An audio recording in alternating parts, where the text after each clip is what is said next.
Hello, welcome to another edition of CropLife Retail Week. I'm Eric Sfiligoj, editor of CropLife and CropLife Iron, here again with Lara Sowinski to talk shop. Laura, how you doing? Fine, thank you. How are you? I am doing well, except I guess this will be a sobering edition of CropLife Retail Week. I'm guessing. I'm going to toss this to you directly because I know we got some news just before we came on to record the video regarding one of your favorite topics, the longshoremen and their contract Mhm. negotiation attempts. And Yeah. well, I'll let you tell our viewers all the happy news on that front. Yeah, well, we've been talking about this for a while. The International Longshoremen's Association, the ILA, which represents longshoremen along East Coast and Gulf Coast, their contract expires at the end of September.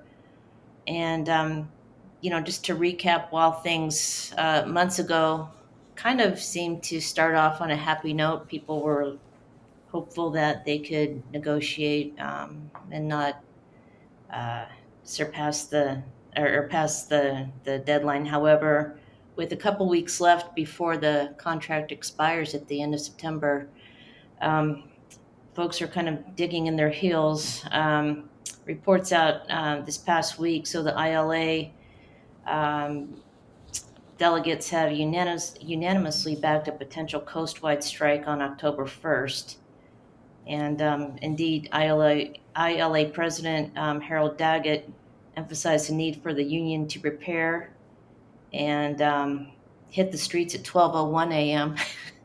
on October 1st, not 12:02 a.m., 12:01 a.m. on October 1201. 1st. Yeah.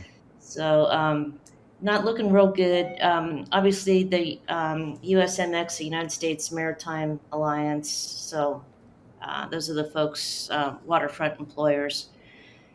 They feel, they've put forth some uh, nice wage increases, premier health coverage, et cetera, et cetera.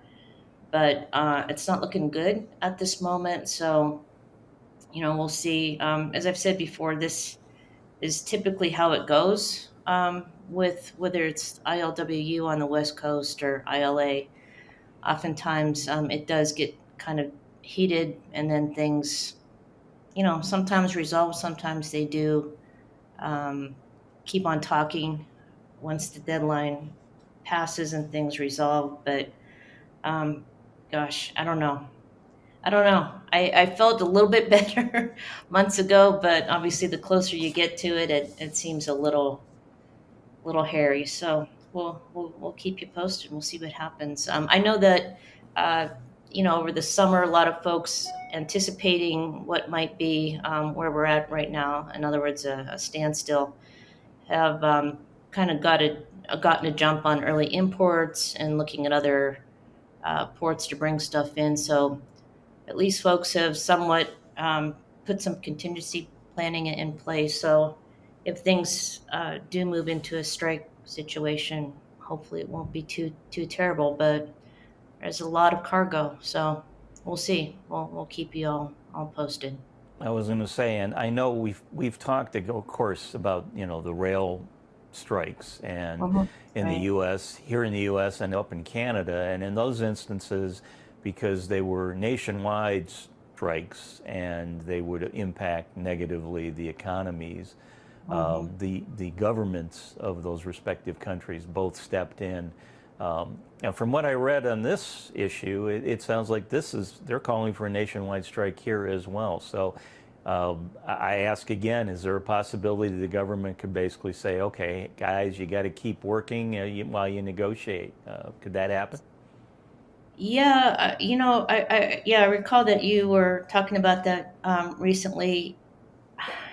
God, and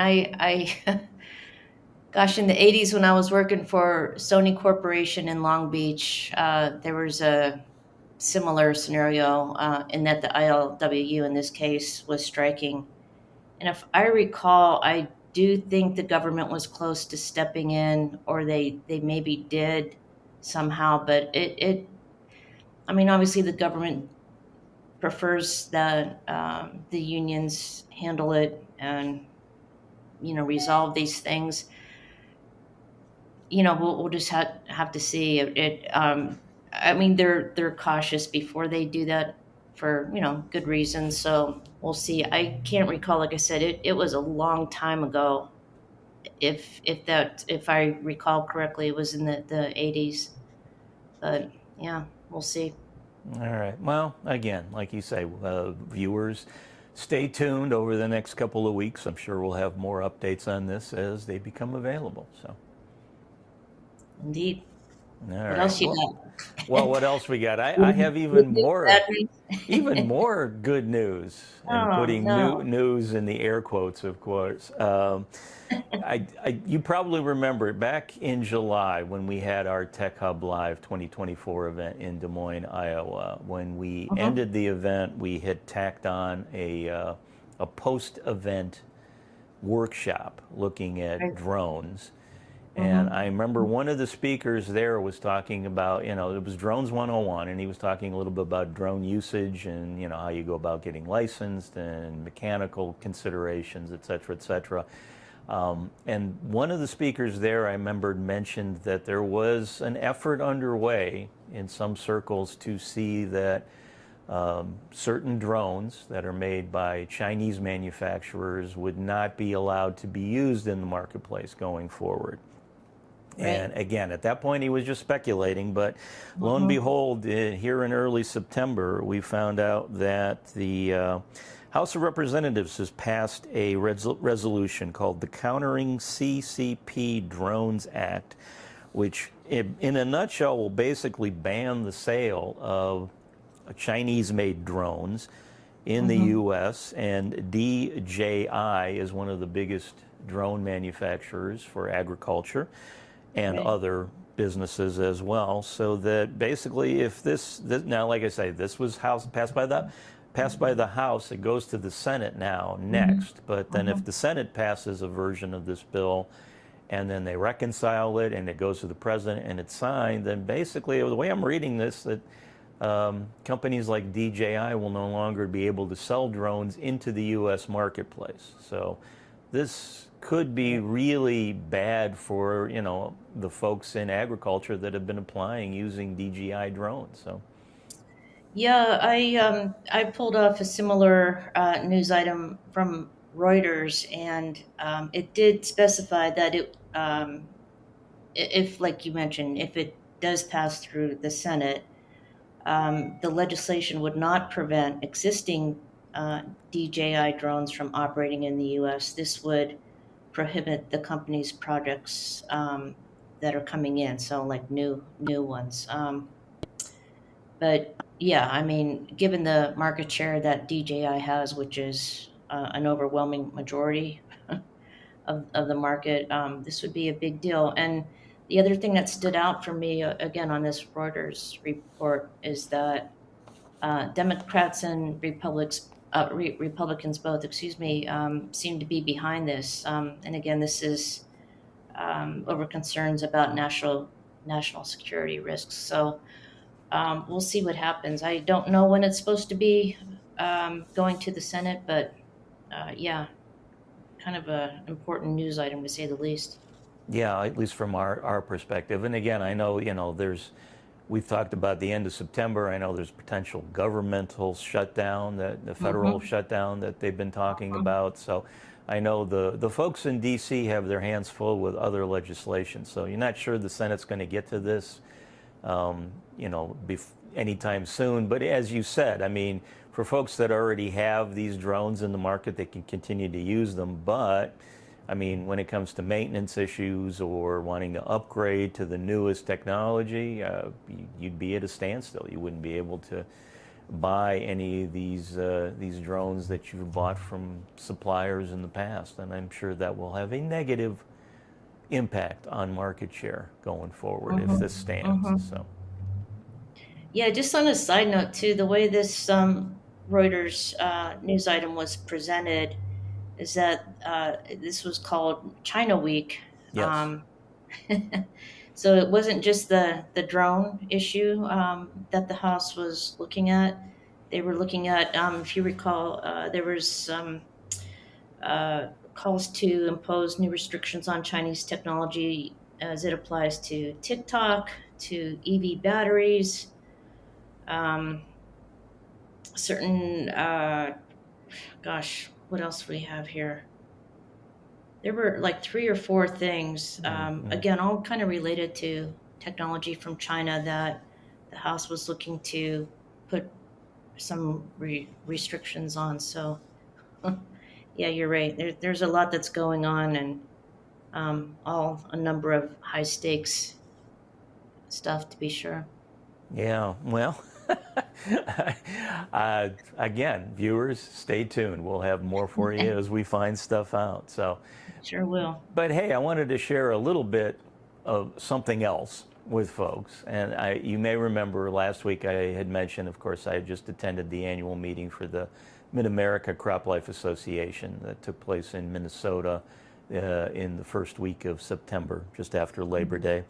And I did have another video clip to share. I had Phil Hollis from Helena was talking about what was going on in the marketplace, and he was talking about new opportunities in the industry. But before he talked about that part, he actually, I have a little video clip here. He was talking a little bit about why we've seen some inventory issues in the ag retail space recently. And here is a video clip of him explaining what's going on there and why we're seeing what we're seeing. So, a lot of you are on the basic supplier side. A lot of you are frustrated with distribution, retail, whether it's two-step, one-step, or across the whole United States as far as taking inventory.